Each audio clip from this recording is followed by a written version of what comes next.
வணக்கம் மக்களே, இன்னைக்கு நம்ம பார்க்க போகிற படம் தமாஷா, ஒரு மலையாள படம். ஸோ இந்த படம் வந்து IMDb பார்த்தீங்கன்னா 7.7 ரேட்டிங் இருக்குது. இதில் வினய் ஃபோர்ட், சீனு சந்தினி அப்படிங்கிறவங்க லீட் ரோல் பண்ணியிருக்காங்க. வினய் ஃபோர்ட் வந்து ஸ்ரீனிவாசனாவும், சீனு வந்து சீனுவாவே வராங்க. ஸ்டோரி லைன் பார்த்தீங்க அப்படின்னா கம்ப்ளீட்டாக ஒரு ஒழுக்கத்தலையாக இருக்கிறவங்க, குண்டா இருக்கிறவங்கலாம் வந்து கல்யாணம் முடிக்கிறதுக்கு எவ்வளோ கஷ்டப்படுறாங்க, எந்த கெட்ட பழக்கம் இல்லாட்டாலும் அவங்களுக்கு வந்து ப்ராப்ளமாகவே இருக்குது சொசைட்டியில், எல்லாரும் கிண்டல் அடிக்கிறாங்க. ஸோ இதை பேஸ் பண்ணி எடுத்திருப்பாங்க. இந்த மாதிரி பண்ணுறதால அவங்க என்னெல்லாம் பிரச்சனைகள் வருது, எவ்வளோ கஷ்டப்படுறாங்க அப்படிங்கிறதெல்லாம் வெளிப்படுத்துறதுக்கு அழகாக ஸ்லோவாக ஒரு ரொமான்டிக்காக அந்த படத்தை எடுத்திருப்பாங்க. கண்டிப்பாக பார்க்க வேண்டிய படம். சரிங்களா? ஸோ இதில் பார்த்தீங்கன்னா நம்ம வினய், நம்ம ஸ்ரீனிவாசன் ப்ரொஃபசர் வந்து சொட்ட தலை விளைவாது, தலையில சரியாவே முடி இருந்திருக்காது, ப்ராப்பரா ட்ரிம் பண்ணாம கன்றாவே அலைஞ்சிட்டு இருப்பாரு. எல்லாருமே கிண்டல் அடிப்பாங்க. ஸோ அவருக்கு வந்து ஒரு ப்ரொஃபசர் வேலையை கன்ஃபார்ம் ஆனதுக்கு அப்புறம் வீட்டில் பொண்ணு தேட ஆரம்பிப்பாங்க.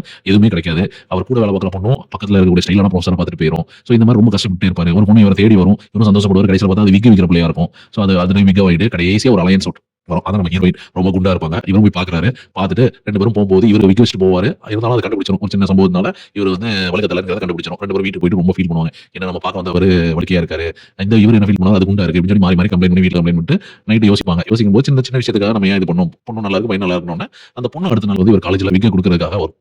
வந்து பேசலாம், இவட்ட பாசிட்டிவா பேசி ஓகேன்னு சொல்லலாம் அப்படிங்கிற மாதிரி வரும். ஆனா இவர் வந்து என்ன பண்ணுவாரு, எரிஞ்சு விடுவார். விக்கு இருக்க கண்டுபிடிச்சிட்டாங்களே அப்படிங்கிற இதுல எரிஞ்சு விடுவாரு. அந்த பொண்ணு ஒரு ஆக்சிடென்ட் பண்ணிடும். ஆக்சிடென்ட் பண்ணது ஒரு வயசானால அவரை எடுத்துட்டு போய் இவங்க ரெண்டு பேரும் ஹாஸ்பிட்டல் வச்சு 2 நாள் டேக் கேர் பண்ணுவாங்க. அந்த டைம்ல இவங்க ரெண்டு பேரும் பழகி என்ன ஆயிருவாங்க, ரெண்டு பேரும் ஒருத்தர் கேரக்டர் பிடிச்சி ரொம்ப அட்ராக்ட் ஆயிருவாங்க. அப்போ வந்து என்ன ஆகும், சரி ரெண்டு பேரும் ஒரு சந்தோஷமா இருப்போமே சொல்லி ஒரு செல்ஃபி எடுத்து பூசா பிரச்சனையாவே ஆயிரும். அந்த செல்ஃபியை பாத்தீங்கன்னா இவர் சொட்டதுல இவர் குண்டு ரெண்டு இதையும் வச்சு கண்ணா அப்படின்னு எல்லாரும் ஓட்ட ஆரம்பிச்சிருவாங்க, கமெண்ட் அடிக்க ஆரம்பிச்சிருவாங்க.